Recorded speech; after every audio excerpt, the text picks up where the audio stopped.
Hello students, कैसे हैं आप सब। आशा करती हूँ आप अच्छे होंगे और अच्छे से अपनी पढ़ाई कर रहे होंगे। मैं मोनिका रावत आपका स्वागत करती हूँ आईसीटी वर्चुअल क्लासरूम देहरादून में।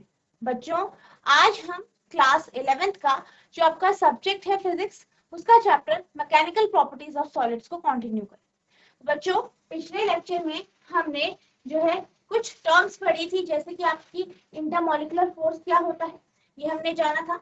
इलास्टिसिटी यानी प्रत्यास्थता के कॉन्सेप्ट को जाना, साथ ही साथ प्लास्टिसिटी और स्ट्रेस के कॉन्सेप्ट को भी हमने देखा था। स्ट्रेन के बारे में जाना था, ठीक है। और हुक्स लॉ हमने पिछले लेक्चर में पढ़ लिया। पिछले लेक्चर में हम स्ट्रेस स्ट्रेन ग्राफ को हम पढ़ रहे थे, प्रतिबल विकृति ग्राफ को हम पढ़ रहे थे, इसको हमने समझा था, इसको हम डिस्कस कर रहे थे। हमने जो है पिछले लेक्चर में ये देखा था कि जब भी हम किसी भी कोई भी आपके पास धातु, यहाँ पे हमने जो एग्जाम्पल लिया है वो स्टील का लिया है, और यहाँ पे हमने स्टील का एक जो है वायर यानी तार ली है और उस पर बल लगाया, फोर्स लगाया, ठीक है। फोर्स लगाया, फोर्स लगाने के कारण क्या हुआ, उस पे क्या हुआ, वो स्ट्रेच हुआ, ठीक है। और ये देखा गया कि ओ से ए बिंदु तक, ठीक है, यानी आपने क्या किया, धीरे धीरे करके बल बढ़ाया और बल कैसा था, अभिलंब था, ठीक है। यानी जो आपकी तार थी या रॉड थी, हमने तार या रॉड ली थी, ठीक है, तार या रॉड ली थी, इस पे हमने बल लगाया था इस तरह, ठीक है, बल लगाया था। तो पहले हमने क्या किया था, कम बल लगाया, धीरे धीरे करके बल को बढ़ाया। तो ये देखा गया कि क्या हुआ, इसमें जैसे ही बल लगाया तो ऑब्वियस सी बात है इसमें विकृति आई। विकृति आने के कारण क्या हुआ, इसकी लंबाई बढ़। जब हम कम बल लगा रहे हैं, कम विकृति बल लगा रहे हैं, तो ये देखा गया कि जो आपका प्रतिबल था वो विकृति के समानुपाती था या अनुक्रमानुपाती था, ठीक है, यानी डायरेक्टली प्रोपोर्शनल था। यानी O से A बिंदु के बीच में जो हमारी ये धातु है वो हुक के नियम को फॉलो कर रही थी, ठीक है, हुक के नियम को फॉलो कर रही थी। इसके बाद हमने ये कहा था कि इसके बाद जो A है वो आपकी प्रोपोर्शनैलिटी लिमिट है, यानी यहाँ तक ये हुक के नियम को फॉलो करती है, इसके बाद ये हुक के नियम को फॉलो नहीं करती। और बी बिंदु तक, ठीक है, ए जो ओ है और ओ से बी बिंदु तक जो है हमारा जो धातु है उसकी एक क्वालिटी है, एक गुण रहता है क्या, इलास्टिसिटी का गुण। यानी जब हमें उस पर विकृति बल लगाते हैं, विकृति बल लगाने के बाद जब हम विकृति बल को हटा देते हैं, वापस वस्तु अपनी पहली प्रारंभिक स्थिति में आ जाती है, ठीक है। तो यहाँ पे जो ए बिंदु है, सॉरी बी बिंदु है, वहां तक इस प्रकार का गुण देखा गया है। और इस बी बिंदु को जो है हम क्या कहते हैं, प्रत्यास्थ सीमा यानी इलास्टिक लिमिट, इलास्टिक लिमिट। अब इसके बाद क्या हुआ, इसके बाद जो है हमने और बल लगाया और ये देखा गया कि अब जो बल लगाया गया है उसके कारण जो विकृति आ रही है वो जो है बल हटाने के बाद बदल नहीं रही है, यानी विकृति में जो है बदलाव नहीं आ रहा है, यानी विकृत जो आपकी वस्तु है वो अपनी प्रारंभिक स्थिति में नहीं। जैसे कि आपने इतना बल लगाया, ये आपका 2 मीटर का मान लीजिए या 20 सेंटीमीटर का मान लीजिए तार था। पहले हम बल लगा रहे थे, बल लगाने के बाद क्या हुआ, ये जो है 25 सेंटीमीटर का हुआ, 25 सेंटीमीटर का हुआ, लेकिन जैसे ही बल हटा रहे थे ये 20 सेंटीमीटर का हो गया, यानी इसमें क्या है, इलास्टिक प्रॉपर्टी। अब हमने बल इतना लगाया कि इसकी जो लंबाई है वो कुछ इस तरीके से हो गई, कितनी, मान लीजिए 35 सेंटीमीटर। अब क्या देखा गया कि 35 सेंटीमीटर की लंबाई हो गई है बल के कारण। बल हटाने के बाद क्या देखा गया कि अपनी पहली पोजीशन में या पहली स्थिति में, उसकी वास्तविक स्थिति थी, वहां पर ये नहीं पहुंच रही है। यानी इसकी जो है ये जो है अगर 35 सेंटीमीटर बल लगाने पे था, तो बल हटाने के बाद मान लीजिए ये जो है आपका 30 सेंटीमीटर है। तो आप देख सकते हैं कि इसमें ये जो है डिफॉर्मेशन है, ठीक है, डिफॉर्मेशन इसमें रह गया, विकृति रह गई है, ये वापस अपनी प्रारंभिक स्थिति में या प्रारंभिक आकार में नहीं है। किसमें नहीं है, प्रारंभिक आकार, जिसका शुरुआती आकार था उसमें ये नहीं है, ठीक है, प्रारंभिक आकार में ये आपको नहीं दिख रही है, यानी इसने अपनी इलास्टिसिटी वाला जो गुण है उसे खो दिया और अब ये प्लास्टिक गुण को दर्शा। तो प्लास्टिक गुण कौन सा गुण होता है? यहाँ धातु का वह या वस्तु का वह गुण है जिसमें वह जो वस्तु है वो विकृति बल को हटाने के बाद अपनी प्रारंभिक स्थिति में नहीं आती। ठीक है, तो सी से ये वाला जो है केस स्टार्ट हो जाता है और सी से डी के बीच में जो बल लगाया जाता है, या इस ग्राफ से आप देख सकते हैं कि ये जो धातु है या ये जो पदार्थ है वो प्लास्टिक आचरण को शो करे, यानी प्लास्टिक बिहेवियर शो। इसके बाद हम और बल लगाते हैं। बल लगाने के बाद एक ऐसा बिंदु आता है जहां पर क्या होता है, आपका जो ये रॉड है ये दो भागों में टूट जाता है। ठीक है, टूट जाता है। ठीक है, जो कि आपका कौन सा है, ई बिंदु। ठीक है, तो ये हमने समझा था ग्राफ के माध्यम से। इसके बाद हम थ्योरेटिकली से देख रहे थे जिसमें हमने इसका जो है जिस लिमिट तक, यानी जो आपकी ए लिमिट है वहां तक ये क्या कर रहा था, हुक के नियम को फॉलो कर रहा था, ये हमने समझ लिया। अब हम आगे बढ़ते हैं। In the region from A to B stress and strain are not proportional, यानी ये देखा गया है ए से बी के रीजन में। ठीक है, ए से बी के रीजन में क्या हो रहा है, जो ये वस्तु है या जो ये पदार्थ है वो हुक के नियम को फॉलो नहीं कर रहा। कैसे पता चला आपको? यहाँ पे आप देख सकते हैं कि जो कर्व है, जो आपका ये लाइन है वो कैसी हो गई, कर्व हो, वो एक सीधी रैखिक लाइन नहीं है, एक कर्व के रूप में आपको दिखाई दे। ठीक है, तो यहाँ पे क्या देखा गया है, यहाँ पे ये देखा गया कि जो ए से बी का रीजन है, यहाँ पे ये दोनों यानी जो आपका स्ट्रेस और स्ट्रेन है, ठीक है, विकृति और प्रतिबल है, ये आपस में अनुक्रमानुपाती नहीं है, प्रोपोर्शनल नहीं है, यानी ये एक दूसरे के जो है एक दूसरे पे डिपेंड नहीं कर रहे हैं। यहाँ पे आपको चेंज अलग ही तरीके से दिखाई। Nevertheless, the body still returns to its original position. लेकिन फिर भी क्या देखा गया, फिर भी ये देखा गया है कि जो वस्तु है वो अपनी प्रारंभिक स्थिति पे आ रही है जब हम लोड या बल को हटा रहे हैं। ठीक है, the point B in the curve is known as yield point. अब यहाँ पे जो पॉइंट बी है इसे हम क्या कहते हैं, यील्ड पॉइंट कहते हैं। बी को क्या कहते हैं हम, यील्ड पॉइंट कहते हैं, जिसको हम और क्या कहते हैं, इलास्टिक लिमिट। ठीक है, इसको हम इलास्टिक लिमिट कहते हैं, यानी ये वह लिमिट है जहां तक वस्तु जो है इलास्टिसिटी की प्रॉपर्टी को show. And the corresponding stress is known as yield strength sigma Y of the material. और इसी तरीके से यहाँ पे जो आपका स्ट्रेस होगा, जो यहाँ पे प्रतिबल होगा, उसे हम यील्ड स्ट्रेंथ कहते हैं, जिसे हम सिग्मा वाई से डिनोट करते हैं। If the load is increase, अगर हम क्या करते हैं, लोड को बढ़ा देते हैं, यानी हम बल को बढ़ा देते हैं, the stress developed exceeds the yield strength. तो क्या होगा, जो यहाँ पे स्ट्रेस उत्पन्न हो रहा है, जो यहाँ पे प्रतिबल उत्पन्न हो रहा है, वो यील्ड स्ट्रेंथ को क्रॉस कर देगा। And the strain increases rapidly even for a small change in the stress.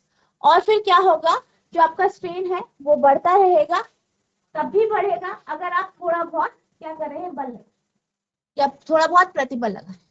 यानी क्या देखा गया, जब इसके बाद यानी जो आपका ये बिंदु है बी बिंदु, इसके बाद अगर हम थोड़ा भी बल लगा रहे हैं तो क्या हो रहा है, इसमें बहुत ज्यादा चेंज है। ठीक है, the proportion of curve between B and D is shown. ठीक है, तो यहाँ पे जो आपका B और D कर्व है वो इसे शो कर, कि B से D वाला जो कर्व है आपका, आप देख सकते हैं ये वाला जो कर्व है ये इसे शो। ठीक है, A से B के बीच के क्षेत्र में प्रतिबल तथा विकृति अनुक्रमणानुपाती होती नहीं है, फिर भी भार हटाने पर पिंड अभी भी अपने प्रारंभिक विमाओं पर वापस आ जाता है। वक्र में बिंदु B प्रभाव या पराभव बिंदु अथवा प्रत्यास्थ सीमा कहलाता है, और संगत प्रतिबल को द्रव्य का पराभव सामर्थ्य सिग्मा वाई कहते हैं। आप इसे नोट करें। When the load is removed, अब क्या देखा गया, जब लोड को हटा दिया जाता है, यानी फोर्स, लोड क्या दर्शा रहा है यहाँ पे, फोर्स यानी बल। When the load is removed, say at point C between B and D, मान लीजिए कोई एक बिंदु है सी, वहां पे अगर हम क्या करते हैं, लोड को हटा देते हैं, तो क्या देखा गया, the body does not regain the original dimension, यानी जो आपकी वस्तु है या जो पदार्थ है उसने अपनी प्रारंभिक विमा पर वो नहीं आई, यानी उसकी जो पहली डायमेंशन थी या ओरिजिनल डायमेंशन थी या जो उसकी प्रारंभिक आकार था ये उसमें नहीं आई। In this case even when the stress is zero the strain is not zero. अब इस केस में क्या देखा गया, इस केस में ये देखा गया कि इस केस में अगर आपका स्ट्रेस जीरो है, ठीक है, इस केस में क्या देखा गया कि अगर आप स्ट्रेस जीरो लगाते हैं यानी स्ट्रेस नहीं भी लगाते हैं तभी भी आपके पदार्थ में स्ट्रेन दिखाई देता। The material is said to have a permanent set. अब यहाँ पे क्या देखा गया कि जो मटीरियल है, जो पदार्थ है, उस पे उसकी जो डायमेंशन है वो परमानेंट हो, यानी वो permanent. The deformation is said to be plastic deformation. और इस प्रकार का जो डिफॉर्मेशन है, इस प्रकार की जो विकृति है उसे हम प्लास्टिक विकृति कहते हैं। यानी ये वह बिंदु है जहां पर अगर हम जो है बल को भी बंद कर दें या स्ट्रेस नहीं लगाएं तभी भी यहाँ पे स्ट्रेन आपको दिखाई दे और ये वापस अपनी प्रारंभिक स्थिति में नहीं आता है, ठीक है। तो ये क्या हो गया आपका प्लास्टिक डिफॉर्मेशन, प्लास्टिक विकृति। The point D on the graph is the ultimate tensile strength sigma you of the material. अब हम डी बिंदु की बात करें, यहाँ पे आपका जो डी बिंदु है इसे हम क्या कहते हैं, इसको हम कहते हैं टेंसाइल स्ट्रेंथ। क्या कहते हैं इसको, आप टेंसाइल स्ट्रेंथ कहते हैं मटेरियल की। Beyond this point additional strain is produced even bye a reduced applied force and fractures occur at point ई। अब क्या होता है, ये वह बिंदु है, ठीक है, ये जो बिंदु है वो वह बिंदु है, ठीक है, जो आपका डी बिंदु है, ये बिंदु वह बिंदु है कि अगर हम यहाँ पे और ज्यादा बल लगाते हैं तो और ज्यादा बल लगाने के कारण क्या होता है, जो आपका पदार्थ है या जो आपकी रॉड है वो टूट जाती है। If the ultimate strength and fracture point D and E R close. अब मान लीजिए डी बिंदु और ई बिंदु क्या है, आपस में जो है पास दोनों क्लोज है। The material is said to be brittle. तो हम ये कह सकते हैं कि इस प्रकार का जो पदार्थ होगा वो ब्रिटल होगा। ब्रिटल यानी आसानी से टूट जाएगा, ठीक है, जब आपका डी और ई बिंदु आपके क्या हो, एक हो या बिल्कुल पास हो। If they are far apart the material is said to be ductile. और अगर ये बेहद दूर है, काफी दूर है, तो आपका जो पदार्थ होगा वो डक्टाइल होगा। डक्टाइल यानी इस पदार्थ को आप तारों के रूप में बना सकते, लंबी लंबी आप तारें इससे बना। बी और डी के बीच किसी बिंदु मान ले सी पर जब धार को हटा दिया जाए तो पिंड अपनी प्रारंभिक विमा में पुनः प्राप्त नहीं करता। इस स्थिति में जब प्रतिबल शून्य हो जाता है तब भी विकृति शून्य नहीं होती है। तब यह कहा जाता है कि द्रव्य में स्थायी विरूपण हो गया। ऐसे विरूपण को प्लास्टिक विरूपण कहते हैं, ठीक है। ग्राफ पर बिंदु डी द्रव्य की चरम तन सामर्थ्य, ठीक है, इस बिंदु के आगे प्रत्यारोपित बल को घटाने पर भी अतिरिक्त विकृति उत्पन्न होती है और बिंदु ई पर विभंजन हो जाता है। यदि चरण सामर्थ्य बिंदु डी और विभंजन बिंदु ई पास पास हो तो द्रव्य को भंगुर कहते हैं, यदि वे अधिक दूर हैं तो द्रव्य को तन्य कहते, ठीक है। तो ये आपका जो है पूरा आपका जो है आपका ग्राफ है ये कंप्लीट हो गया है, ठीक है, आप इसे नोट करें।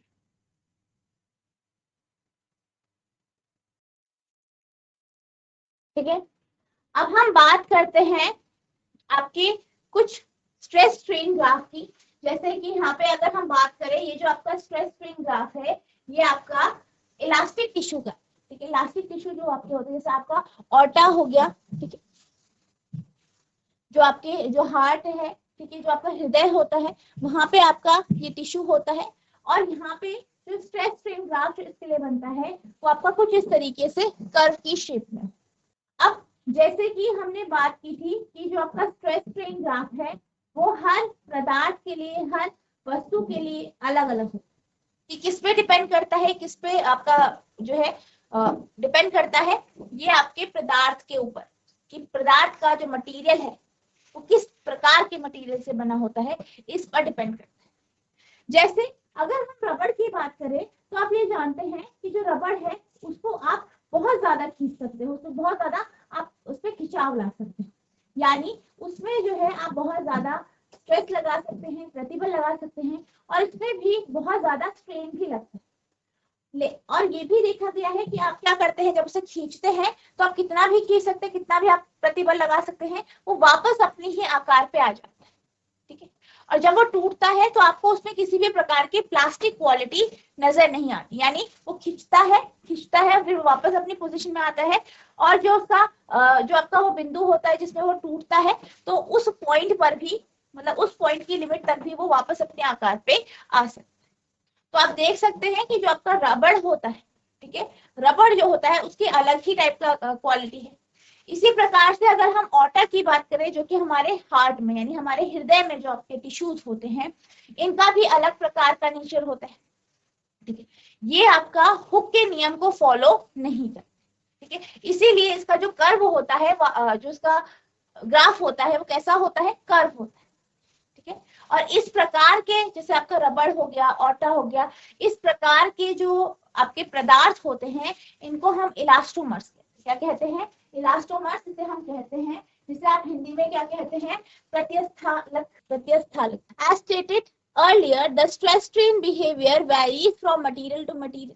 जैसे कि कहा गया है कि जो आपका स्ट्रेस स्ट्रेन बिहेवियर है, प्रतिबल विकृति जो व्यवहार है, ठीक है, वो पदार्थ से पदार्थ में जो है डिपेंड करता है, अलग अलग पदार्थ में अलग अलग प्रकार। For example, rubber has a pull to several times its original length and still returns to its original shape. यानी जैसे अगर हम रबड़ की बात करें, रबड़ को आप खींच सकते हैं और बहुत ज्यादा खींच, अगर आप खींचेंगे तो वापस वो अपनी पहली ही शेप में आ जाता है। Figure shows stress strain curve for the elastic tissue of aorta present in the heart. अब इसी तरीके से ये जो फिगर है वो क्या दर्शा रही है, स्ट्रेस स्ट्रेन बिहेवियर। और आप यहाँ पे देख सकते हैं कि कम स्ट्रेस में भी आपका जो स्ट्रेन है वो आ रहा है, और ये दोनों डायरेक्टली प्रोपोर्शनल नहीं है, अनुक्रमानुपाती नहीं। Note that although elastic region is very large, the material does not obey Hooke's law over most of the region. ये देखा गया है कि भले ही इनका इलास्टिक रीजन, इलास्टिक रीजन जो है बहुत ज्यादा होता है, लेकिन फिर भी ये हुक के नियम को फॉलो नहीं करते। Secondly, there is no well defined plastic region, और दूसरा यहाँ पे कोई भी आपका प्लास्टिक रीजन नहीं होता है।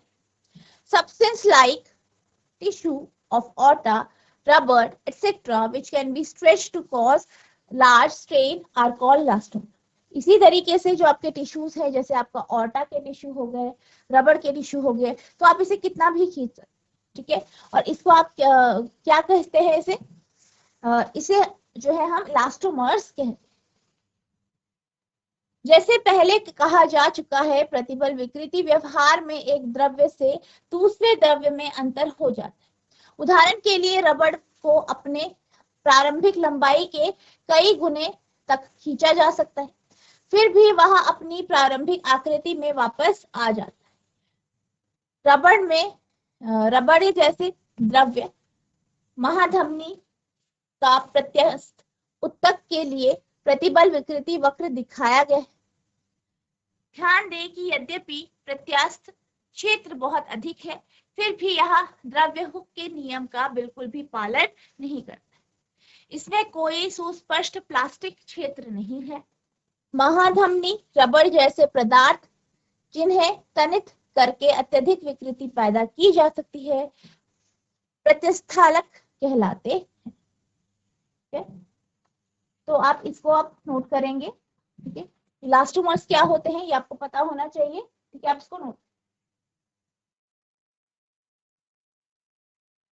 अब हम बात करते हैं इलास्टिक मॉड्यूलाई की, यानी प्रत्यास्था गुणा। इस कॉन्सेप्ट को हमने जो है पिछला, जो आपका हुक का नियम हमने पिछले लेक्चर में पढ़ा था, उसमें भी हमने डिस्कस किया था प्रत्यस्तता गुणांक। तो हमने क्या कहा था कि जो हुक का नियम है वो ये कहता है कि जो प्रतिबल है और जो विकृति है ये आपस में अनुक्रमानुपाती होता है, यानी डायरेक्टली प्रोपोर्शनल।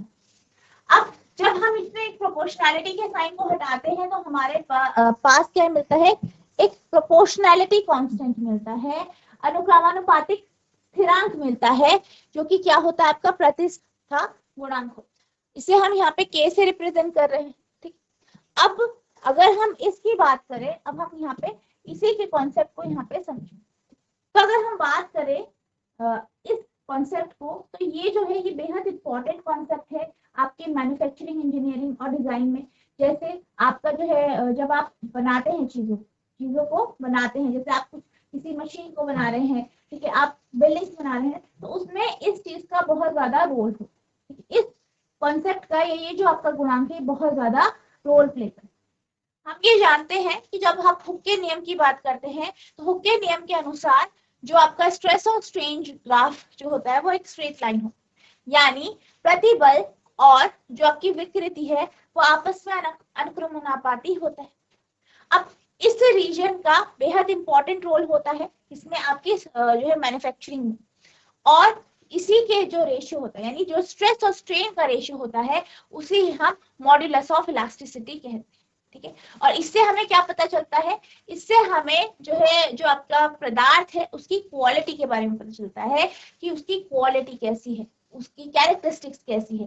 ठीक है, इसके बारे में हम जो है प्रतिष्ठा गुणांक के माध्यम से समझ। ठीक है, the proportional region within the elastic limit of stress strain graph, region OA in figure, is of great importance for structural and manufacturing engineering design. यानी रचनात्मक तथा निर्माण अभियांत्रिकी डिजाइन के लिए प्रतिबल विकृति वक्र के में प्रत्यस्तता सीमा के अंदर का अनुक्रमानुपाती क्षेत्र बहुत महत्वपूर्ण होता है। यानी जो आपका रीजन है, ठीक है, ओए रीजन जो है आपके ग्राफ का, ये बेहद इंपॉर्टेंट रीजन है, बहुत ही इंपॉर्टेंट रीजन है इसके लिए manufacturing. The ratio of stress and strain is called modulus of elasticity. अब ये जो रेशियो होता है, ये जो अनुपात होता है किसका, प्रतिबल और विकृति का, इसको हम मॉड्यूलस ऑफ इलास्टिसिटी कहते हैं। Is found to be characteristics of the material, और इसे हम क्या कहते हैं, ये जो है पदार्थ का एक प्रकार का गुण है। प्रतिबल तथा विकृति के अनुपात को प्रत्यस्तता गुणांक कहते हैं, और किसी दिए हुए द्रव्य के लिए इसका एक विशिष्ट मान होता। अब हम सबसे पहले बात करेंगे, इसके अलग अलग टाइप्स होते हैं, तो सबसे पहले हम बात करेंगे यंग्स मॉडुलस, यानी यंग गुणांक। अब अगर हम यंग गुणांक की बात करें तो ये आपका जो है जो आपका जो है लॉन्गिट्यूडनल स्ट्रेस होता है, लॉन्गिट्यूडनल स्ट्रेन होता है, उसमें इस कॉन्सेप्ट को देखा। बेसिकली जब हम बात करते हैं टेंसाइल या कंप्रेसिव स्ट्रेस या नॉर्मल स्ट्रेस, ठीक है, सबसे पहले हमने बात किसकी की थी, अभिलंब प्रतिबल की बात की थी जब हम बात कर रहे थे अभिलंब, ठीक है, प्रतिबल, या आप कह सकते हैं इसे नॉर्मल स्ट्रेस। नॉर्मल स्ट्रेस में हमने दो तरीके के जो है आपकी स्ट्रेस की बात की थी, दो तरीके की प्रतिबल की बात की थी।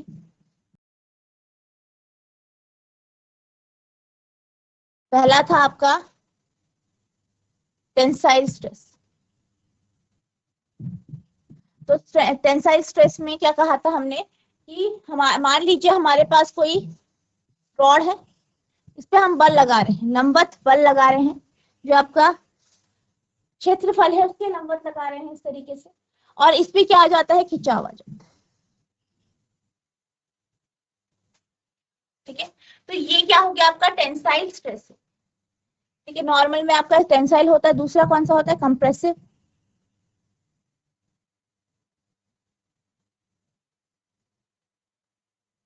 इसमें क्या होता है कंप्रेसिव वाले में, आप क्या करते हैं कंप्रेसिव में, आपके पास जो है एक रॉड है, इसमें आप क्या करते हैं, इस तरीके से बल लगाते हैं। बल आपका नॉर्मल है, लंबवत है, लेकिन आप कहाँ लगा रहे हैं, क्षेत्रफल की तरफ, यानी अंदर की ओर। इस कारण क्या होता है, आपका जो रॉड है वो इस तरीके से कंप्रेस हो जाता है, सिकुड़ जाता है। ठीक है, ठीक है। तो यहाँ पर हम बात कर रहे हैं नॉर्मल स्ट्रेस। नॉर्मल स्ट्रेस में आपके दोनों के दोनों स्ट्रेस आ जाते हैं। तो ये जो आपका यंग्स मॉड्यूलस है, ये जो रेशियो होता है वो नॉर्मल स्ट्रेस, चाहे टेंसाइल हो चाहे कंप्रेसिव स्ट्रेस हो, इसका, और किसका रेशियो होता है, आपका लॉन्गिट्यूडनल स्ट्रेन। लॉन्गिट्यूडनल स्ट्रेन को आप एप्सिलॉन से रिप्रेजेंट करते हैं, ठीक है, इसको आप सिग्मा से रिप्रेजेंट करते हैं। अब ये जो लॉन्गिट्यूडनल स्ट्रेन है वो किसके कारण होता है, उसके लिए भी हमने यही दोनों कॉन्सेप्ट देखे थे कि जब आप क्या करते हैं, किसी रॉड को लेते हैं और उसके लॉन्गिट्यूडनली या फिर नॉर्मली उस पर क्या करते हैं, प्रतिबल लगाते, बल लगाते हैं, प्रतिबल लगाते हैं, तो क्या होता है, या उसमें खिंचाव आता, अगर बाहर की ओर है तो खिंचाव आता है, अंदर की ओर है तो वो कैसा हो जाता है, सिकुड़ जाता है, छोटा हो जाता है। ठीक है, तो ये क्या हो गया आपका लॉन्गिट्यूडनल स्ट्रेन। ठीक है, तो यहाँ पे जो आपका ये यंग मॉड्यूलस है, ये किसका रेशियो है, ये किसका अनुपात है, ये आपका तनक या संपीड़क प्रतिबल सिग्मा और अनुदैर्ध्य विकृति के अनुपात। ठीक है, तो यंग मॉड्यूलस किसका आपका अनुपात है, आपका टेंसाइल स्ट्रेस यानी तनक प्रतिबल और आपके अनुदैर्ध्य विकृति का रेशियो। यानी जब भी वस्तु पे लॉन्गिट्यूडनल स्ट्रेस लग रहा है या नॉर्मल स्ट्रेस लग रहा है, नॉर्मल स्ट्रेन, लॉन्गिट्यूडनल स्ट्रेन लग रहा है, तो उस केस में जो यंग मॉडुलस होगा वो इसका रेशियो होगा, या जो आपका मॉडुलस ऑफ इलास्टिसिटी होगा वो आपका Young's modulus sigma upon epsilon. ठीक है, ये इसका क्या हो गया, आपका फॉर्मूला हो गया, इसे आप y से रिप्रेजेंट करते हैं। अब यहाँ पे सिग्मा और ई की बात, तो सिग्मा क्या होता है आपका फोर्स अपॉन एरिया। ठीक है, और एप्सिलॉन क्या होगा आपका डेल एल अपॉन एल, तो ये आपका हो जाएगा एफ एल अपॉन ए डेल। ठीक है, अब जो ये है, ये आपका क्या है, स्ट्रेन है, विकृति है, ये डायमेंशनलेस क्वांटिटी है।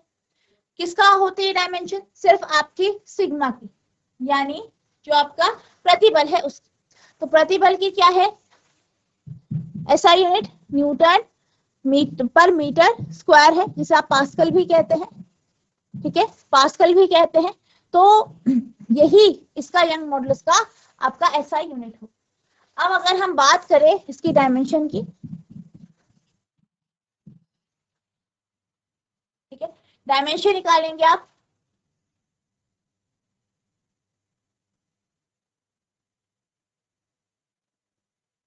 उसकी जो डायमेंशन आएगी वो आएगी आपकी m1 न्यूटन, जो है न्यूटन की क्या होती है डायमेंशन,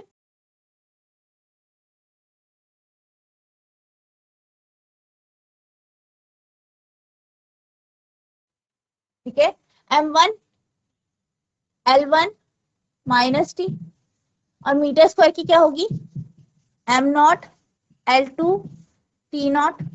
सॉल्व करेंगे तो उसकी डायमेंशन आएगी m1, ठीक है, 1 minus 0 1 l 1 minus 2 minus 1 t minus 2, तो ये इसकी डायमेंशन आ जाएगी m1 l minus 1 t minus, तो ये इसकी आ गई डायमेंशन आ। ठीक है, experimental observations show that for a given material the magnitude of strain produced is same, magnitude of strain produced is same whether the stress is tensile or compressive। यानी experimental observation से ये देखा गया है कि चाहे हम टेंसाइल स्ट्रेस जो है लगाएं, ठीक है, चाहे हम आपका टेंसाइल स्ट्रेस लगाएं यानी तनक जो है आपका प्रतिबल लगाए या संपीड़क प्रतिबल लगाए, दोनों केस में जो स्ट्रेन आता है वो एक जैसा हो। इसलिए द रेशियो ऑफ टेंसाइल यानी जो आपका टेंसाइल स्ट्रेस है उसका रेशियो, इसका रेशियो टेंसाइल स्ट्रेस तनक प्रतिबल और कंप्रेसिव स्ट्रेस या संपीड़क प्रतिबल, ठीक है, इसका किसके साथ लॉन्गिट्यूडनल स्ट्रेन यानी एप्सिलॉन के साथ क्या होता है, is defined as Young's modulus and is denoted by symbol 1। प्रायोगिक प्रेक्षण यह दर्शाते हैं प्रतिबल चाहे तनक हो या चाहे संपीड़क, उत्पन्न विकृति का मान समान होता है। तनक या संपीड़क प्रतिबल सिग्मा तथा अनुदैर्ध्य विकृति एप्सिलॉन के अनुपात से यंग गुणांक को परिभाषित करते हैं। इसके प्रतीक y द्वारा निरूपित किए जाते हैं। इसका जो फॉर्मूला है वो है आपका y equals to sigma upon epsilon या y equals to f into l upon, ठीक है, ये वाला upon a upon del l. Since strain is a dimensionless quantity, जो आपकी स्ट्रेन है वो यानी विकृति जो है वो क्या है, विमाविहीन राशि है। The unit of Young's modulus is same as that of stress, इसलिए क्या है, जो आपका यंग्स मॉडुलस है उसकी जो यूनिट है वो वही है जो स्ट्रेस की है, क्या है, न्यूटन पर मीटर स्क्वायर या पास्कल। ठीक है, तो बच्चों आज हमने स्ट्रेस स्ट्रेन कर्व को जो है डिटेल में डिस्कस किया, साथ ही साथ हमने जो है मॉडुलस ऑफ इलास्टिसिटी के कॉन्सेप्ट को स्टार्ट किया, जिसमें हमने यंग्स मॉडुलस के कॉन्सेप्ट को जाना। आई होप आपको ये टॉपिक समझ में आया होगा, आपको इसे रिवाइज करना है। अगर आपको कोई भी डाउट होगा तो नेक्स्ट लेक्चर में पूछ सकते हैं। तो बच्चों आज के लिए बस इतना ही, मिलते हैं आप नेक्स्ट सेशन में, तब तक के लिए thank you and have a nice day.